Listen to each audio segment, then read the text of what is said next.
Gledamo prizore međuratnog Sušaka i Rijeke. Rat je prošao, prvi svjetski, i svijet se uputio smjerom užitka. Mirnodopski red i poredak kao da je stvari vratio na svoje mjesto. Jednima je raditi, drugima vladati i blagovati, a viktorijašu Bogomilu Grilcu skakati u vodu na kupalištu Jadran.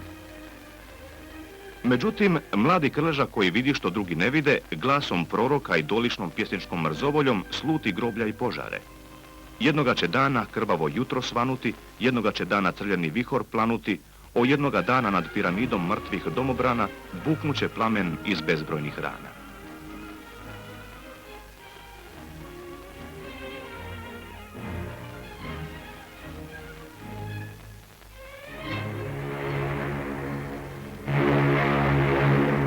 Lenjinov oktobarski pohod usmjeren rušenju svjetskog sustava eksploatacije i ratne otimačine razbit će iluzije mira i sklada i nastaviti borbu za ciljeve proletarijata.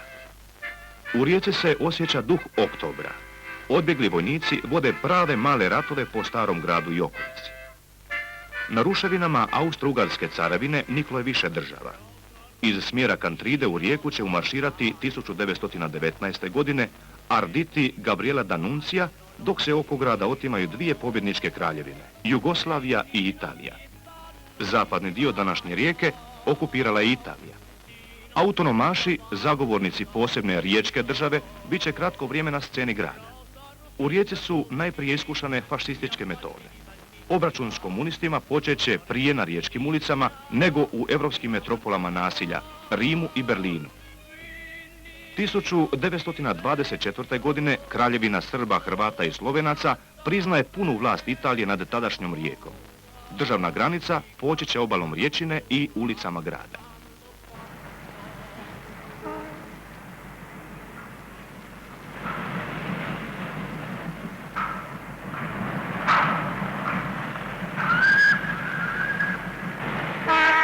U Beogradu je 1919. godine na Kongresu ujedinjenja osnovana Socijalistička partija Jugoslavije, komunista.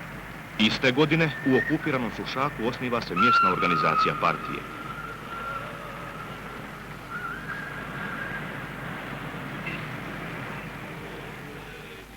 Čeljeniću u Kastavštini, Hreljinu, Bakru, Kraljevici. Mjesni komitet u Sušaku osnovan je prema riječima revolucionara Hinka Raspora na ilegalnom sastanku u ulici Račkoga broj 36. Između dva rata Sušak je žarište radničkog pokreta, odakle se utjecaj partije širi na mjesta u neposrednoj okolici, Gorskom Kotaru i Istri. U tadašnjoj Rijeci grupa mladih socijalista predvođena Simonom Arpadom osnovala je 1921. godine Komunističku partiju Rijeke. Najjača ćelija je u rafineriji nafte. Poslije 1924. godine partija ulazi u sastav Komunističke partije Italije. Fašisti obračunavaju s riječkim komunistima, razaraju prostorije sindikata Seder i Unite i 1926. godine zabranjuju rad Komunističke partije Italije. Nakon Vukovarskog kongresa partija legalno kreće u izborne bitke za općinske odbornike. Obznanom i zakonom o zaštiti države kralj zabranjuje rad Komunističke partije Jugoslavije koja na izborima 1920. postiže značajne rezultate. Počinju progoni i hapšenja komunista.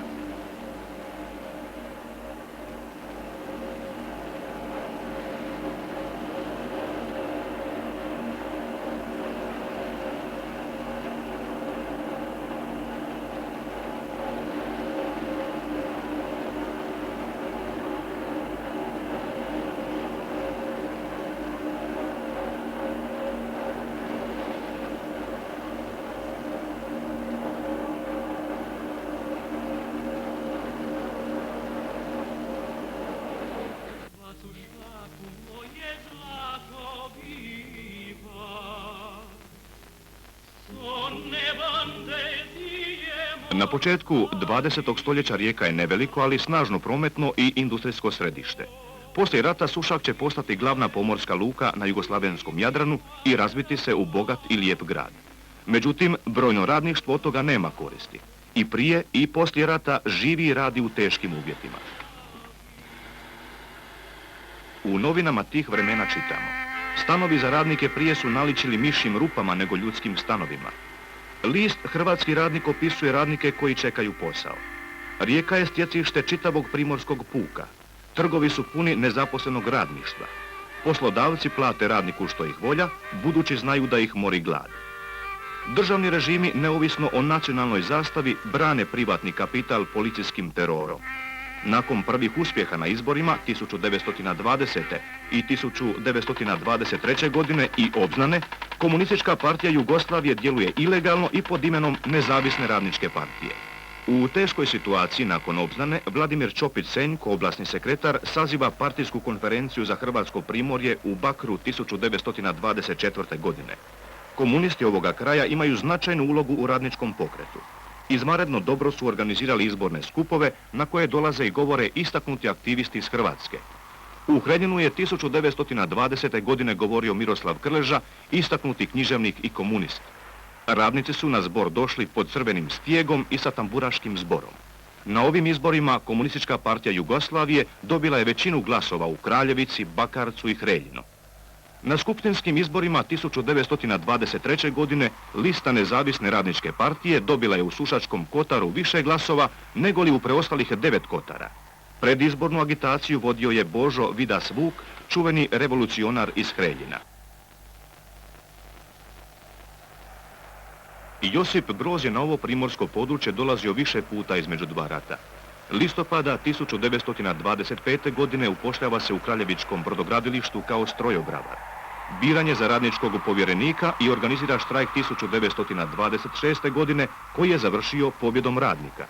U radničkom tisku piše o položaju radnika, radi čega ga vlasnici brodogradilišta otpuštaju s posla, a zbog revolucionarne aktivnosti Josip Broz je hapšen i zatočen u zatvorima Sušaka, Bakra, Ogulina, Lepoglave, Maribora.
Jugoslavenski komunisti osuđivani su na brojnim procesima.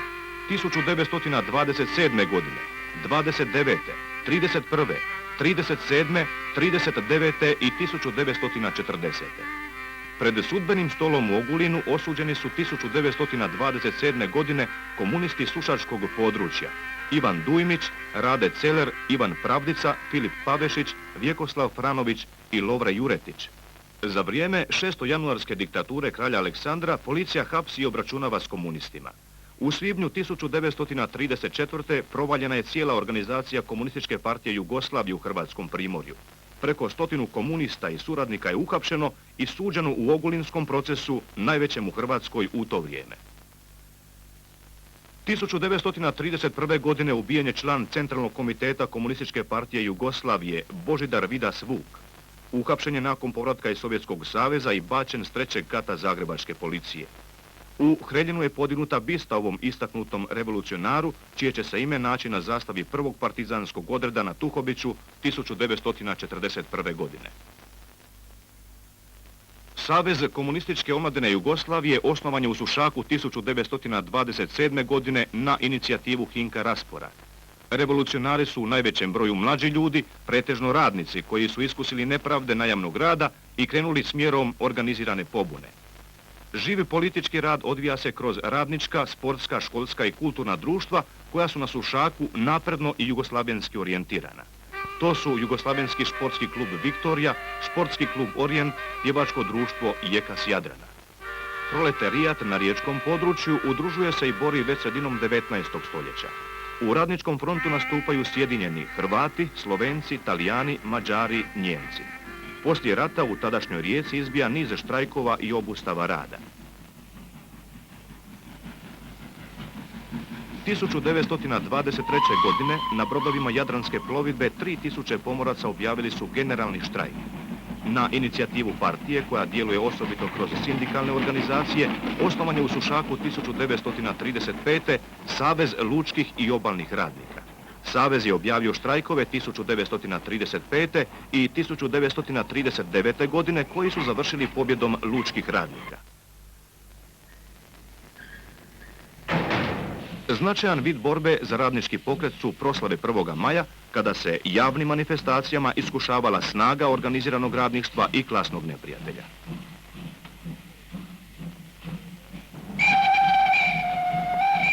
Grupa radnika iz Rijeke prešla je granicu 1937. godine i zajedno sa sušačkim dobrovoljcima otišla u Španjolsku. Oko 170 primoraca, Gorana i Istrana, bori se gotovo 3 godine protiv fašizma u toj zemlji.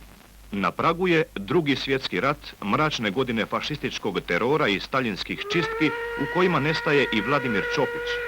Komunistička partija Jugoslavije počinje snažniju borbu protiv profašističkog kursa u unutrašnjoj i vanjskoj politici Jugoslavije.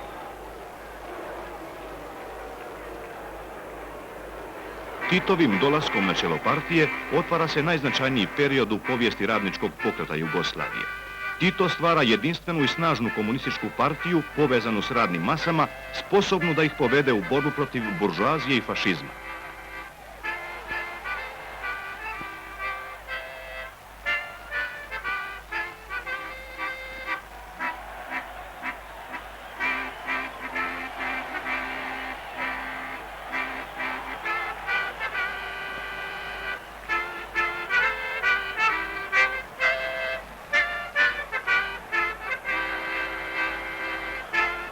Komunisti, skojevci, radnička klasa i antifašisti Kvarnerskog primorja, zahvaljujući neprekinutom stažu revolucionarne borbe od 1919. godine, neće zatajiti u danima sudbonosnih iskušenja.